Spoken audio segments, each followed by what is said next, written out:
لمسة يد فعلا محمد ابراهيم، واخد انذار محمد ابراهيم في احداث الشوط الاول.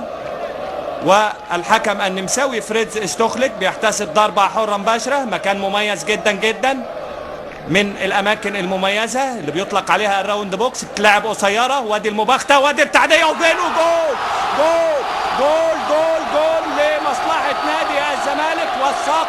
الصقر احمد حسن، الصقر احمد حسن بيضع الهدف الاول لمصلحة النادي الاهلي، وفرحة عارمة في مدرجات الجماهير الحمراء في اللحظات الاولى للشوط الثاني. النادي الاهلي يتقدم، فرحة كبيرة جدا جدا، ومدرجات النادي الاهلي بتهتز فرحا وطربا بالهدف المباغت اللي باخته بيه دفاع نادي الزمالك، وكان واقف وريلاكسيشن كده مريحين ومنتظرين الكرة. اتلعبت على طول مباغتة، وادي على طول النجم محمد بركات، والمتابعة على طول